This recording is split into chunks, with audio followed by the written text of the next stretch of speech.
Пришло время показать, что мы способны.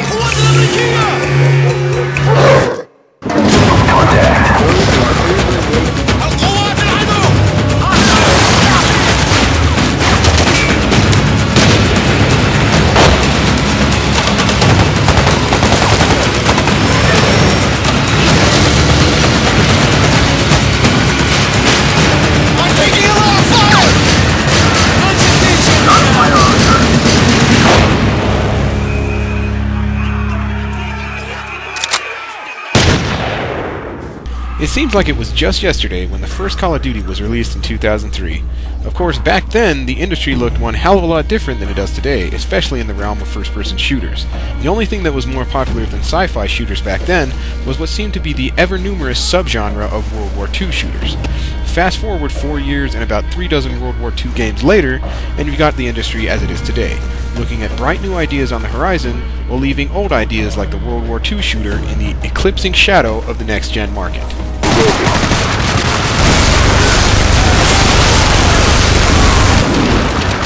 Bravo 6, Hammer's at Bingo Fuel. We're bugging out.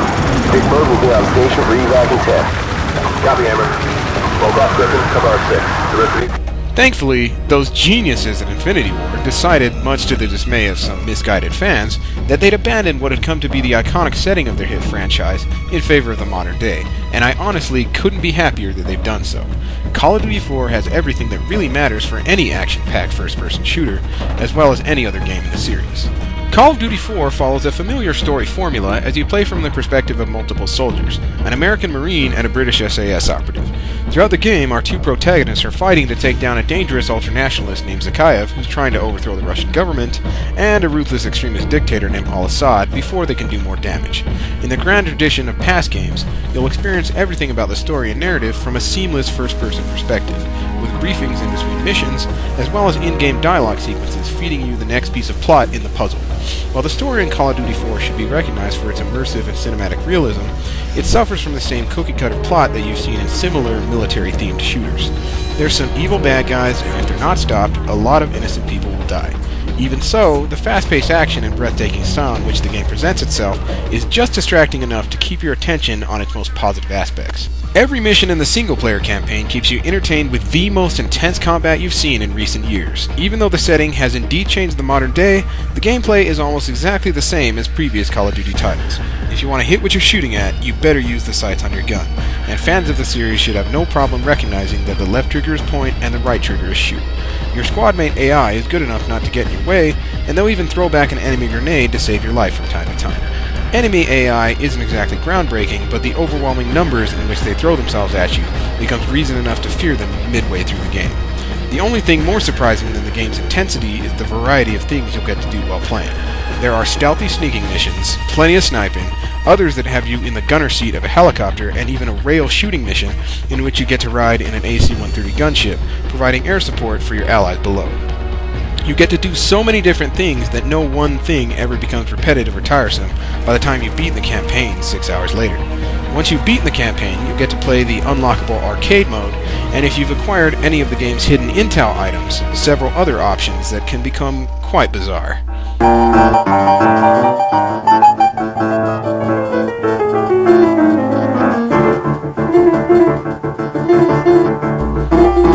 Like any first-person shooter worth playing, the main attraction to the Call of Duty series has always been its competitive multiplayer, and it doesn't get much more competitive than Call of Duty 4. Call of Duty 4 comes with 16 excellently designed maps, all of them more or less asymmetrical to facilitate gameplay for both free-for-all and team-based playlists. Though the gorgeous visuals from the campaign have been nerfed to optimize the experience in multiplayer, the graphics still look better than most anything that's out there right now. The experience in playing Call of Duty 4's multiplayer is just as unrivaled in its intensity as the single-player campaign. While the 6 modes available are a short straw compared to the options in other games on the market, every playlist comes with plenty of options for customization, and even the stock versions could be played for years on end without ever tiring you out. It's just that fun. Of course, a huge new addition to the game is the detailed class customization system. Unlike many other games, you choose what kind of guns you carry into combat, regardless of the playlist. You choose specific attributes with their own pros and cons to make your online character more dangerous, and these come in the form of perks. perks let you do things like shoot through walls, drop a live grenade when you die, hold your breath longer for a steadier sniper shot, reload faster, and one even gives you the chance to get off one last shot before you kick the bucket. As you continue to play, the game's experience-based ranking system allows you to unlock new weapons, attachments, and perks, giving you plenty of reason to go back into combat again and again. After Infinity Ward's jaw-dropping presentation at this year's E3, Call of Duty 4 became the talk of the town, and for good reason. Fans of the series should in no wise delay picking up this title. If you've never been into Call of Duty in the past, now is the perfect time to get started. And if you're one of those people who's always hated World War II games, well, I guess now you're all out of excuses. You'll have a hard time finding a game that surpasses the magnitude of stylized action that Call of Duty 4 delivers. It's a game that has so much going on at once, that moves at such a fast and rapid pace that you have little time to think about anything except whoever's on the business end of your M16. And as far as I know, that's as close to the battlefield as I'm ever going to get.